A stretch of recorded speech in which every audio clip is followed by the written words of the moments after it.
Você já se pegou alguma vez caminhando sem rumo? Já sentiu estar desorientado ou perdido?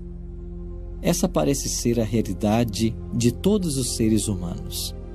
Antes mesmo que o homem pecasse e o mal surgisse em nosso mundo, Deus já havia estabelecido um plano para resgatar o homem, salvar o homem.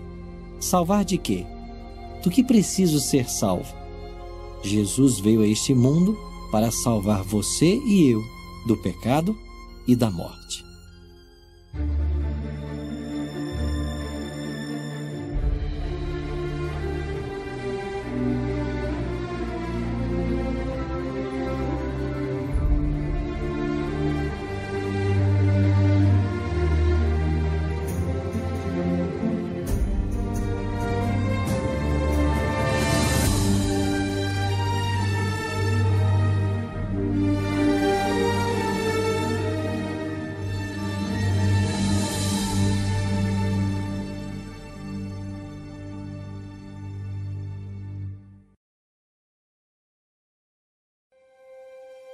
Em janeiro de 2013, morreu nos Estados Unidos, aos 83 anos de idade, Leon Leyson. Você sabe quem foi esse homem? Você conhece sua história? Certamente conhece parte dela. Ele foi o último sobrevivente de uma lista de 1.200 judeus salvos da morte durante o regime nazista por um homem chamado Oskar Schindler. Leyson tinha quase 10 anos quando a Alemanha invadiu a Polônia em 1939. 6 meses depois, sua família foi transferida para um gueto em Cracóvia. Ele perdeu 2 de seus irmãos durante o Holocausto, mas foi protegido por Schindler enquanto trabalhava em sua fábrica. Leyson, certa vez, estava fraco de tanto passar fome. Então Schindler dobrou sua alimentação. Ele também colocou a mãe de Leyson e os irmãos sobreviventes em sua lista. Apelidado de Pequeno Leyson, ele era tão miúdo que conseguia entrar em uma pequena caixa para operar o maquinário na fábrica de Schindler. Em 1993, foi lançado o filme A Lista de Schindler. Após o sucesso da produção, Leyson começou a ir a público e contar sua história nos Estados Unidos e Canadá. Em 1997, em uma entrevista, ele disse: "A verdade é que eu não vivo minha vida na sombra do Holocausto. Eu não dou aos meus filhos um legado de medo. Eu dou a eles um legado de liberdade." Leyson viu Schindler pela última vez em 1974, em uma visita a Los Angeles, pouco antes de morrer. Leyson estava com um pequeno grupo de judeus que foram ao aeroporto para recebê-lo. Mas antes que se apresentasse, Leyson ouviu de Schindler: "Eu sei quem você é. Você é o pequeno Leyson. Você é o pequeno Leyson."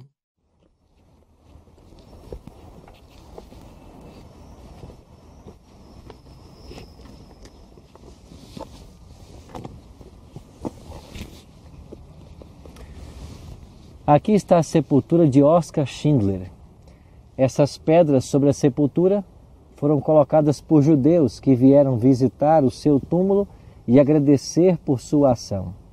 Ao colocarem essas pedras sobre o seu túmulo, eles sempre pronunciam um ditado: "Quem salva uma alma, salva a humanidade." E aqui, na sua sepultura, está escrito em hebraico: "Justo entre as nações."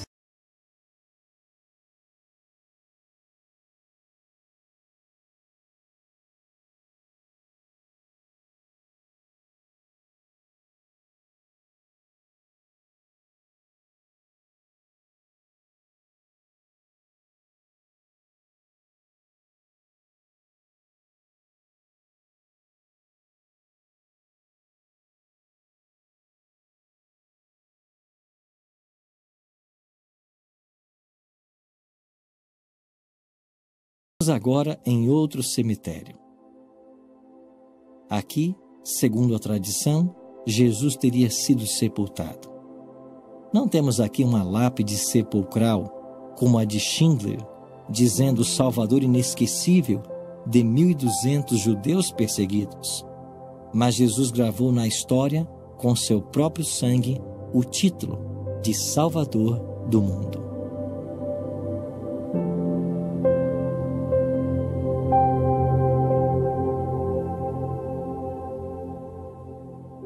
Em Lucas 19:10, Jesus deixou isso muito claro, porque o Filho do Homem veio buscar e salvar o que se havia perdido. Jesus veio resgatar a humanidade da morte eterna. Já em seu nascimento, o anjo havia dito a José: "E lhe porás o nome de Jesus, porque ele salvará o seu povo dos pecados deles." Já o piedoso Simão, por ocasião de sua apresentação no templo, declarou: "Senhor, já podes despedir o teu servo em paz, porque os meus olhos viram a tua salvação." A Bíblia informa que o salário do pecado é a morte. Já que todos pecaram, o nosso destino certo seria a morte eterna. Mas Jesus veio a este mundo para assumir a nossa culpa, morrer em nosso lugar. E graças à sua morte, nós hoje podemos ter uma segunda chance, uma segunda oportunidade de vida eterna. O plano da salvação não foi um plano tardio. Deus não foi pego de surpresa. É por isso que a palavra de Deus declara que o Cordeiro de Deus foi morto antes mesmo da fundação do mundo. Antes que o pecado surgisse, Deus já havia providenciado um plano, caso o homem caísse, para que ele pudesse ser salvo. Em Lucas 15, nós encontramos 3 parábolas. A parábola da ovelha perdida, da dracma perdida e do filho perdido. Este capítulo poderia ser chamado os achados e perdidos da Bíblia. Mas na parábola da ovelha perdida, Cristo nos ensina de que não fomos nós quem fomos ao encontro dele, ele que veio ao nosso encontro. Nós não encontramos a Cristo, foi ele quem nos achou. Ele veio em nossa direção, ele veio nos salvar do pecado, nos salvar da morte eterna. Não nos arrependemos para que Deus nos ame, mas Deus nos ama para nos conduzir ao arrependimento. Quando a ovelha finalmente é encontrada e levada de volta para o aprisco, o júbilo do pastor se exprime em cânticos de louvor. Ele chama seus amigos, vizinhos e faz uma grande festa. De igual forma, o céu e a terra se unem em louvor a Deus quando um pecador que estava perdido é encontrado e salvo. Quanto esforço fez a ovelha para finalmente ser salva? Nenhum. Ela simplesmente baliu desesperadamente. Isso nos ensina claramente que nós não somos salvos pelas obras, mas exclusivamente pela graça de Deus.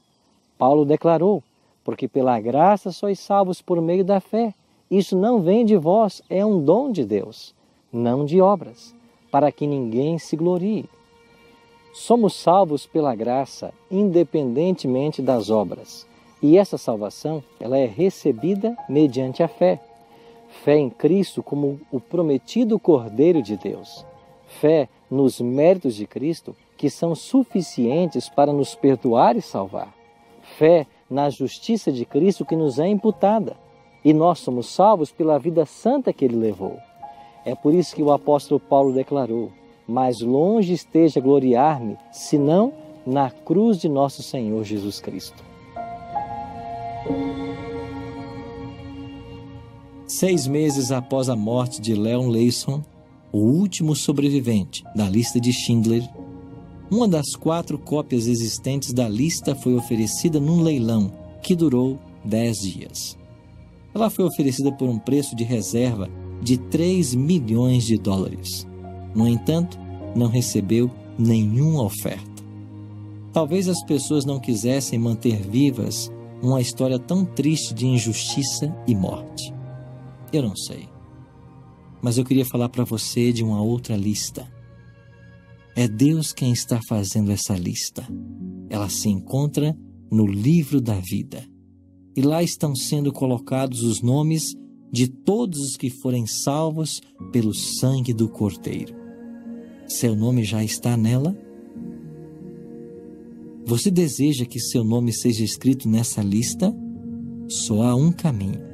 Abra seu coração e deixe entrar Jesus Cristo, o Salvador inesquecível. Você deseja que o seu nome seja escrito na lista que Deus está escrevendo nos céus? Você deseja que o seu nome vá para o livro da vida? Só há um caminho.